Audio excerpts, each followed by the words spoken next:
¿Qué es el poder? Dime qué piensas cuando reflexionas sobre esta pregunta, pero en especial en el contexto latinoamericano, o mejor aún, en el contexto mexicano. ¿Acaso es la hegemonía absoluta, la influencia social, la supremacía cultural, el control religioso, o realmente es la perpetuación? Porque el poder, por más absoluto que este parezca, más rápido te entierra como un simple recuerdo en los anales de la historia. Porque en un México moderno no basta solo con controlar las armas, se requiere de influencia, astucia y sobre todo el control mismo de tu ego. Porque este país ya ha presenciado una infinidad de líderes todopoderosos, intocables, inalcanzables. Pero como meteórico fue su ascenso, también lo fue su caída. Pero existió una persona que redefinió la base política y social de este país en los últimos años, que mantuvo en jaque a incontables presidentes y líderes sociales mexicanos, que a fuerza de su voluntad redefinió el sistema político y social de este país, que sobrevivió a incontables rivales, pugnas internas y cambiantes entornos político, económicos y culturales a lo largo de incontables décadas. Y no es nada menos que Fidel Velázquez. Un hombre que me aseguro con decir es el político mexicano más exitoso y longevo que este país jamás haya presenciado, y posiblemente también de Latinoamérica. Un hombre que presenció la ida y venida de más de 10 presidentes y que no fue hasta su muerte que mantuvo un poder casi hegemónico en este país. En este video platicaré sobre su historia, su ascenso al poder y cómo construyó una de las redes clientelares más impresionantes que este país jamás haya presenciado, para redefinir el futuro completo a su antojo de un país tan grande como México.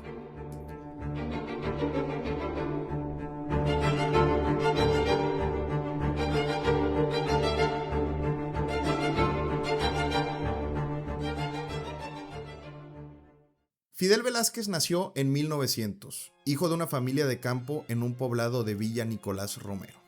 En el apogeo de la Revolución Mexicana son robados y despojados de toda propiedad. Ante esto, y sin nada más que perder, decide probar suerte en la Ciudad de México. Comienza a trabajar como obrero en la industria lechera y prontamente, como muestra de su liderazgo, funda el primer sindicato de la industria de lecheros de ambulantes del país. En 1922, Fidel afilia su movimiento a la Federación de Sindicatos Obreros, los cuales eran parte de la CROM, siendo esta la primera central sindical de importancia en el país. Prontamente sube los escaños de su liderazgo, logrando movilizar una gran cantidad de obreros. Este mismo solicita ser parte del comité central de la CROM, pero es rechazado, por lo cual decide separarse de la misma y fundar la Federación Sindical de Trabajadores del Distrito Federal. Este movimiento, que parece meramente político, puede interpretarse como una simple respuesta al rechazo de la CROM, pero no. Realmente muestra el colmillo de Fidel, puesto que se percató de la constante disputa entre Plutarco Elías Calles, el presidente en turno, y la CROM, dándole a este mismo una opción diferente, aumentando su poder como mera arma útil política para el régimen del Maximato, y otorgándole al presidente una influencia regional sindical real, al tener Fidel acceso como representante obrero de la Junta de Conciliación y Arbitraje y como secretario general de la propia federación. Pero realmente Fidel era un jugador regional, un peón en una mera maraña de organismos sindicales descentralizados y regados por diferentes estados e industrias, sin la fuerza real para ser una fuerza política mayor. Ante esto, Fidel Velázquez conoce a Vicente Lombardo, un hombre carismático, popular y entregado de corazón a la causa del movimiento obrero nacional, con formación marxista, sobre todo en el aspecto de la lucha obrero-sindical. Fidel y Vicente necesitaban del uno para el otro, puesto que Lombardo, con su enorme popularidad y subido a la tendencia global socialista comunista, tenía una amplia red de apoyo por parte de la clase trabajadora, la cual representaba el grueso de la masa obrera del país. Por lo tanto, fundan en 1933 la Confederación General de Obreros y Campesinos de México, pero todo cambiaría con un evento que sacudió por siempre a la política mexicana.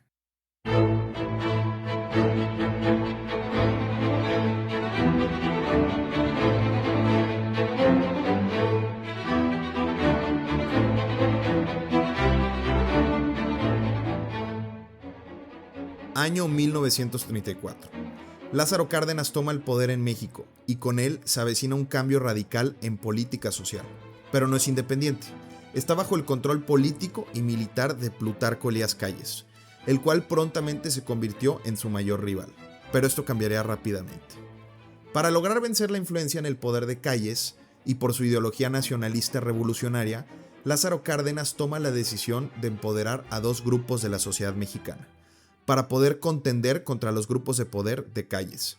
Y no existe mejor aliado para lograr este objetivo que el propio Vicente Lombardo, hombre de su máxima confianza y similitud ideológica, para llevar a cabo este nuevo revés en el poder, y por ende en la estructura hegemónica del PNR, antecesor del PRI. Estos nuevos grupos eran los campesinos y sobre todo el grupo más militante, los obreros, algo que platico con mayor lujo de detalle en mi video de Lázaro Cárdenas. Estos grupos ya existían dentro de la sociedad mexicana, pero se encontraban dispersos en un sinfín de agrupaciones sindicales. Para poder tener poder real, Lázaro Cárdenas necesitaba de un organismo central, que no solo le diera dirección al movimiento obrero, sino también disciplina e influencia política. Y la respuesta estaba en la Confederación General de Obreros y Campesinos de México, la cual pasaría a conformarse como la Confederación de Trabajadores de México, mejor conocida como la CTM, fundada y controlada por una agrupación de comunistas y lombardistas, bajo el mando del ya mencionado Vicente Lombardo y de un tanto poco conocido en la época, Fidel Velázquez.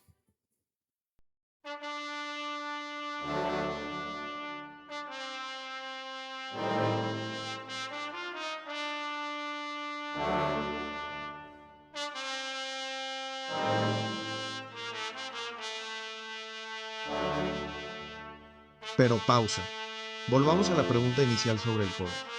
¿Por qué una organización sindical es una llave para poder llegar al mismo? ¿Y cómo pueden estas influir en el sistema político mexicano? Para el año 1934, vivimos en un mundo con un apetito gigantesco por la industrialización. En Europa, Asia y América, las grandes potencias son aquellos estados mayormente industrializados. Y en este nuevo esquema, es la industria la que se convierte en el nuevo gran motor productivo de la nación. Aquel país que tenga la mayor capacidad productiva es aquel país que pueda dominar y controlar una esfera de poder regional, y la columna vertebral de este nuevo status quo es el obrero. Y es por esto que entre la década de los 20 y los 30 surge el auge del comunismo y el socialismo en todas sus vertientes.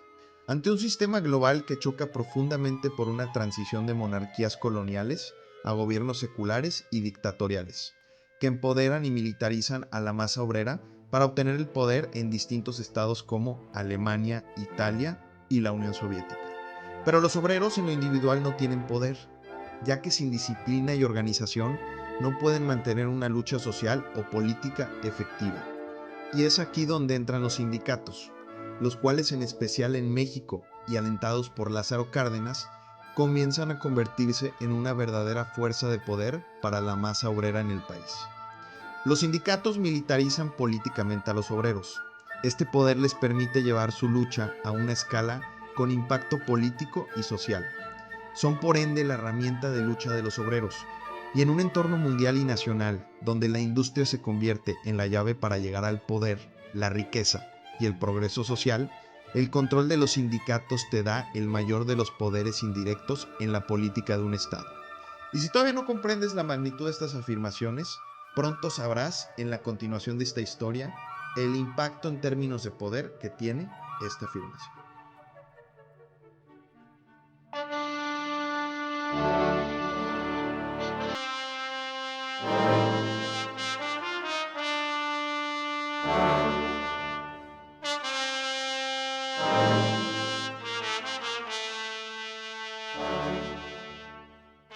Fidel y Lombardo, gracias a Lázaro Cárdenas, finalmente tienen acceso a una influencia de poder nacional. Ya no eran jugadores meramente regionales, pero el que tenía las cartas de poder sobre la mesa era Vicente Lombardo. Él no solo era el secretario general de la central, era su cara, era quien tenía la relación con el presidente, y pronto Fidel se percató que los que realmente controlaban a la CTM eran los comunistas de Lombardo.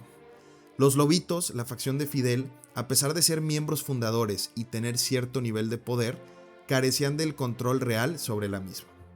La primera gran contienda entre estos dos grupos fue por los puestos de poder dentro del Comité Ejecutivo, el órgano máximo de la central, donde Fidel buscó ser el secretario de Organización y Propaganda, puesto que era el órgano encargado de toda la propaganda y el mensaje de la central. Controlar este puesto significaba no solo tener un poder interno de influencia, sino controlar el discurso, el cual finalmente lograría conquistar. A lo largo del sexenio de Lázaro Cárdenas, se siguió fortaleciendo a la CTM, fomentando poco a poco la integración de las centrales independientes a lo largo del país, ganando adeptos y tomando una mayor posición de poder dentro de la central.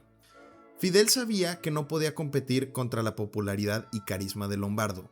Él podía, por medio de su carisma, mover masas obreras a su antojo. Aparte, él mismo era la cara de la CTM y un estrecho aliado de Lázaro Cárdenas, por lo que Fidel Velázquez tomó una estrategia similar a lo que utilizó Stalin para hacerse con el poder. Mientras por un lado los comunistas y lombardistas, las principales fuerzas que respaldaban a Vicente Lombardo, se disputaban los puestos de dirección con mayor presencia en la política y vida pública, buscando como tantos otros políticos el reflector, por otro lado, Fidel Velázquez fue afianzándose para sus más leales seguidores de los puestos de control internos de la central.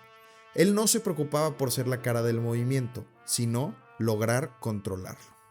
Comenzó su campaña adueñándose poco a poco de la retórica. Al ser el secretario de Organización y Propaganda, comenzó cambiando el discurso de la central, controlando la narrativa, cambiando de un discurso meramente marxista que se centraba en la lucha de clases a un discurso nacionalista, enalteciendo el mito de la Revolución Mexicana y alineando su discurso al entonces recién fundado PMR, antecesor del PRI.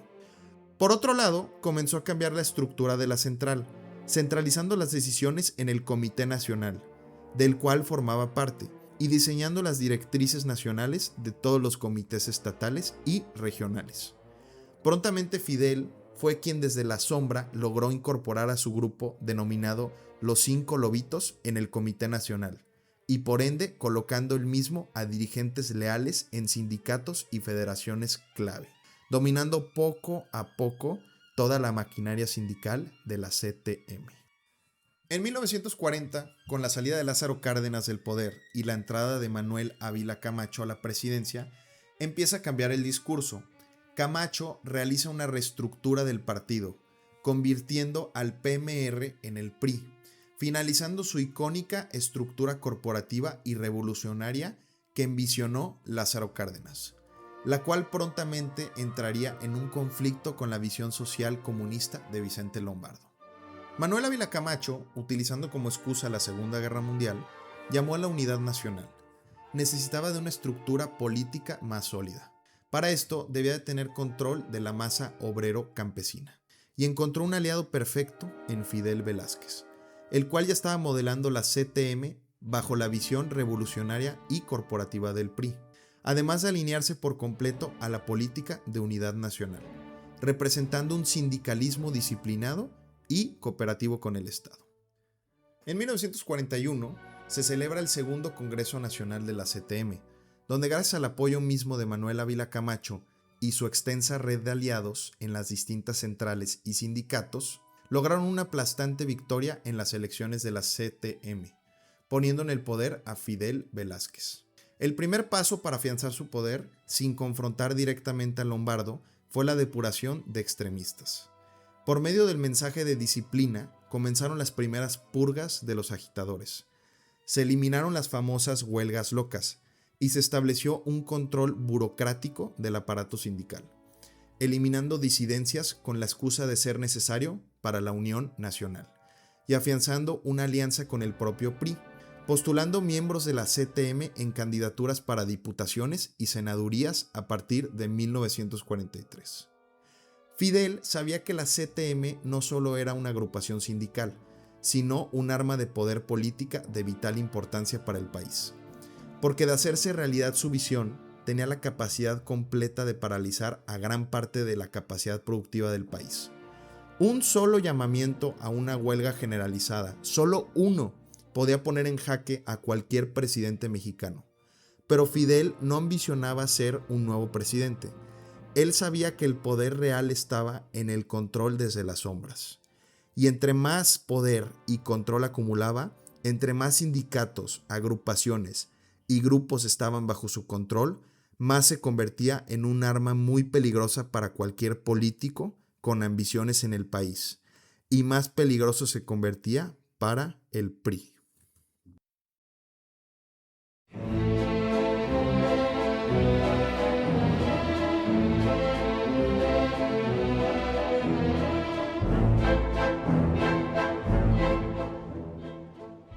En 1943, Fidel Velázquez ya controlaba la estructura medular y el discurso sindical, pero no el total de la CTM.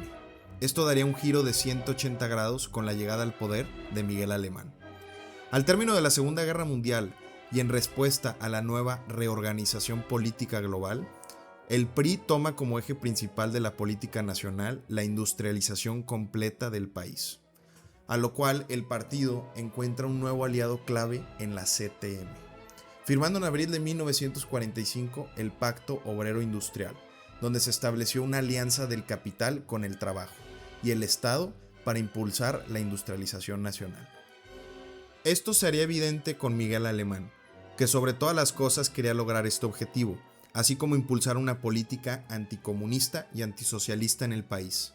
Por ende, rápidamente Fidel Velázquez se convierte en su aliado principal, dejando al servicio del PRI y el presidente a la central, sin importar si esto interviniera en los intereses de los obreros y campesinos, a cambio, claro, de tomar el poder absoluto de la CTM. Con esto, y en el Cuarto Congreso Nacional de 1947, es elegido como dirigente Fernando Amilpa, fiero aliado de Fidel, mientras que él se mantiene como secretario de Asuntos Políticos en el Comité Nacional. Pero claro, manteniendo desde las sombras una inmensa influencia y control de la central.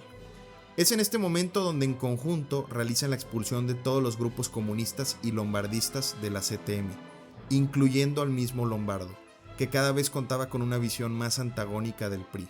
Esto lo logra Fidel utilizando charrismo sindical, un sistema de dominación interna donde se establece un control autoritario de los sindicatos pertenecientes a la CTM.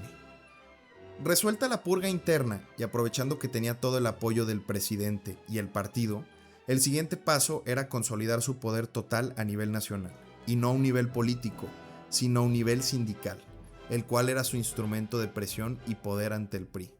Para este punto, en 1947, Fidel Velázquez ya contaba, por medio de la CTM, con una fuerza de más de 1.300.000 afiliados, entre los que se encontraban obreros, campesinos, burócratas e incluso diputados y senadores. Pero todavía no controlaba la totalidad de las industrias estratégicas del país, en particular los sindicatos de ferrocarrileros, mineros, electricistas y petroleros, los cuales eran lo suficientemente fuertes para ser independientes. Pero esto cambiaría pronto. Estos sindicatos eran un peligro para el poder de Fidel, puesto que eliminaban su monopolio del poder, porque si un sindicato como el ferrocarrilero puede paralizar por completo al país en huelga, significa que el Estado ya no depende de un individuo como Fidel, sino de múltiples, y es en este momento donde si quiere persistir como un aliado indispensable del gobierno, debía de monopolizar su poder sindical. Y los golpes fueron brutales. Aprovechando su tan cercana alianza con el presidente Miguel Alemán y posteriormente el presidente Adolfo Ruiz Cortines, utilizó la maquinaria completa del Estado para apagar toda oposición sindical contra la dirigencia de la CTM y el gobierno. Descabezó por la fuerza a los líderes democráticos de los sindicatos, expulsó de la CTM a todo aquel que estuviera con la corriente democratizadora. Utilizó la fuerza militar para romper con las huelgas ferroviarias, las huelgas de mineros, como lo fue el caso de Nueva Rosita y Cloete. Impuso presencia de policía en las principales plantas e instalaciones eléctricas del país y realizó una depuración completa de Pemex para garantizar su control y poder sobre las mismas. Al finalizar la década ya no existía una opción sindical real, autónoma y democratizadora fuera del control de Fidel Velázquez. Él lo controlaba todo. El resultado de estas purgas resultó en que las 4 industrias estratégicas del país pasaran a ser absorbidas en lo absoluto por la CTM, perdiendo su autonomía o fuerza de lucha política sindical. Posteriormente, en 1950, y ya con un control absoluto del poder sindical, Fidel es reelegido como secretario general de la central, algo que incluso estaba prohibido por la misma en su creación, puesto al que fue reelegido un total de 15 veces y que no dejaría hasta su muerte en 1997.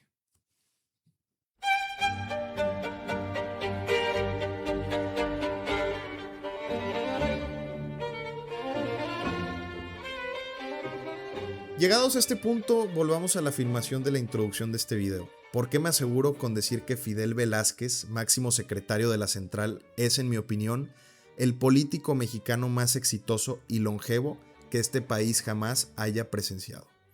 Fidel Velázquez presenció la entrada y salida de más de 10 presidentes. Su influencia en el PRI no solo era ideológica. Esto es claro porque logró sobrevivir a presidentes tan distintos como lo fue Lázaro Cárdenas, Luis Echeverría e incluso a los tecnócratas Miguel de la Madrid y Carlos Salinas de Gortari. Su poder real recaía en que controlaba una de las llaves más poderosas del poder en México, los sindicatos. Con millones de obreros y campesinos bajo su influencia, tenía la capacidad de paralizar al país por completo. Tenía la influencia, por su brazo de propaganda en la central, de influir en la opinión de millones de votantes. Y no solo eso, sino que la CTM colocaba entre 14 y 20 diputados federales por legislatura. Logró convertir a los sindicatos en un arma letal del poder en México, partiendo de la estrategia y base original con la que Lázaro Cárdenas logró llegar al poder, fundando la CTM, como explico a detalle en mi video Lázaro Cárdenas, el presidente más sobrevalorado de México. Pero tenía una gran cualidad, sabía cuál era su lugar. Jamás intentó tomar por la fuerza al poder presidencial. Jamás decidió confrontar directamente a la dirigencia del partido a nivel nacional. Simplemente él sabía cuál era su lugar en la maraña política de México en el siglo XX. Y ese lugar era ser una llave de poder. Ser indispensable para cualquier presidente del país. Ser útil. Y eso provocó que, a pesar de que existieran presidentes como Echeverría, que lo detestaban, o Salinas de Gortari, que chocaban directamente de forma ideológica con él, simplemente no pudieran prescindir de él. Lo necesitaban. Mientras muchos más luchaban constantemente entre sí por el poder, Fidel influenciaba desde las sombras. Ningún candidato presidencial serio del PRI podría prescindir del aval de Fidel. Apoyó directamente e influyó de forma pública en la elección de Miguel Alemán, Ruiz Cortines, López Mateos, Díaz Ordaz y los presidentes posteriores. La afiliación sindical de la CTM y los derechos laborales quedaban ligados a la lealtad electoral.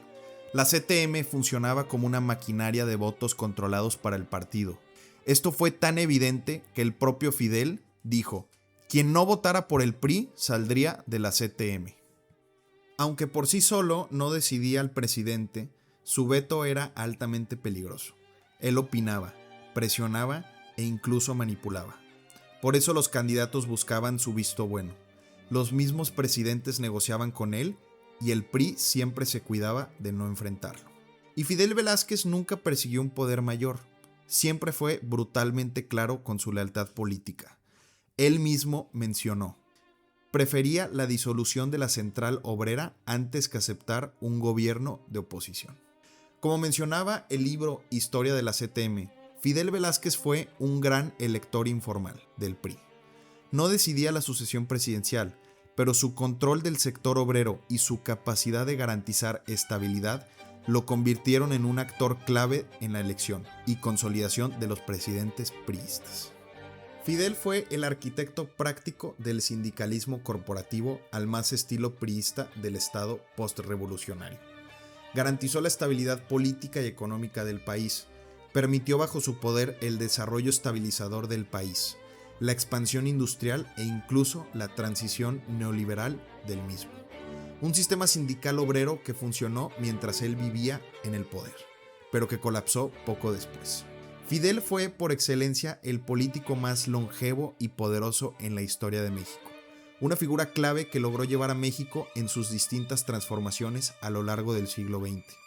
Pero su modelo dejó a los trabajadores del México moderno sin herramientas fuertes para defenderse.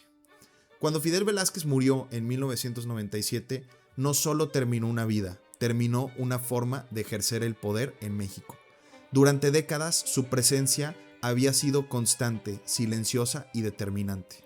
3 años después, el PRI perdería la presidencia y con ello quedaría claro que el sistema que él había sostenido ya no podía mantenerse por sí mismo. El sindicalismo corporativo, sin su figura central, perdió cohesión, rumbo y capacidad de control. Lo que Fidel construyó dio estabilidad al México del siglo XX, pero no fue capaz de adaptarse a las exigencias del México del siglo XXI. Por eso su historia no es la de un héroe ni la de un villano. Es la historia de un sistema entero, el cual soportó a un régimen durante más de 70 años, concentrado en un solo hombre y agotado junto con él.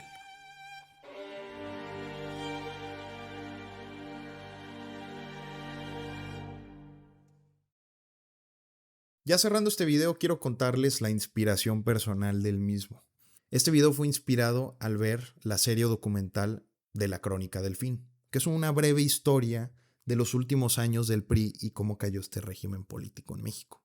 Y es que en cada imagen, desde los presidentes Echeverría, el cual comienza en la serie, hasta Ernesto Zedillo, vemos esta figura de Fidel Velázquez, si no sentado al lado del presidente, muy cercano en todas estas fotos.